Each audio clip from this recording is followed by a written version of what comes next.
Children are a big deal in Judaism. Any outside observer will tell you that at the center of Jewish family life and at the center of Jewish communal life, you will find incredible efforts devoted to celebrating children, whether it is through circumcision or namings or b'nai mitzvah or down the line, the wedding canopy. Jews invest a lot of time, effort, and money rejoicing in their children, reaping the spiritual and emotional benefits of having these little people around. This is not new. If we observe our Parashat Tazria, in the first aliyah, it describes the process of a woman who's just given birth. And after a process of purification, the woman brings a lamb, a one-year-old sheep, and a turtle dove or a pigeon to the priest, who then offers it, and then the woman can go back and interact with holy stuff. But as we learn in the first parashiot of the book of Leviticus, sheep ain't cheap. Sheep are terribly expensive. In the sliding scale of offerings, they're one step down from bulls, which are the most expensive offering. So this shows you that even in the beginning, even in biblical times, women and families went through great lengths to celebrate, to mark in a ritual way the birth of children. Now, there is a quirk in our parasha that several commentators notice. The book of Leviticus is an extremely structured book. It describes things that are very organized. And at the end of most of these categories of offerings and diseases, there is this little catchphrase, Zot Torat so-and-so. This is the Torah of the guilt offering. This is the Torah of the burnt offering. And then we know, oh, we've got to the end. Now we can learn about something else. But in this offering of the new mother, there is a quirk.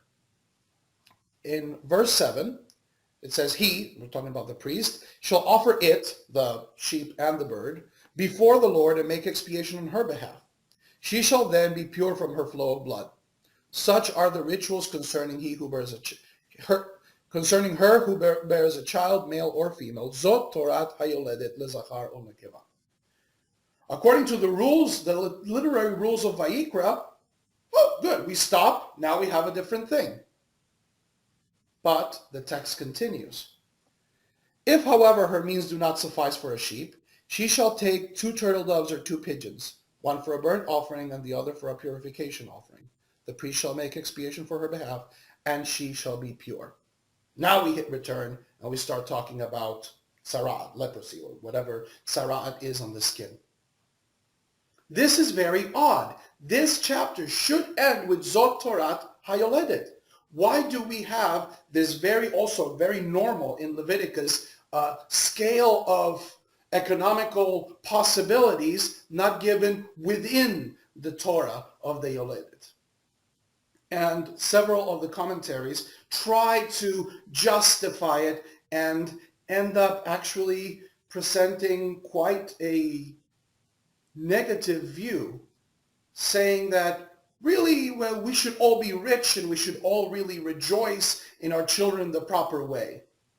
And this is kind of an afterthought.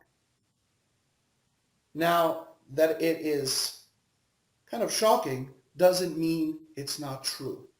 And this is a point where we really need to examine the way in which we run our families and run our institutions. Sometimes we know we want to rejoice in our children, but what about the families that, as the Torah says, her means do not suffice? Do these families become outsiders? Do these families feel less than because they cannot bring the proverbial sheep? They can only bring the pigeons. And in some cases, even with a lot of effort, can they provide a small oneg, a small meal after the circumcision, or the price of mohalim, the price of circumcisers? Sometimes it's so high. What happens to these families? Are we treating them like an afterthought? In comes the Talmud. to give us an option. It is said in Masechet Kritut, page 8, that the bird salesman in the Temple of Jerusalem saw a business opportunity, right? We know that in the Temple of Jerusalem, people were selling unblemished animals. Why? Because if you were schlepping all the way from the Galilee or from a foreign country, carrying your sacrifice was, we knew that the sacrifices had to be unblemished. It was risky.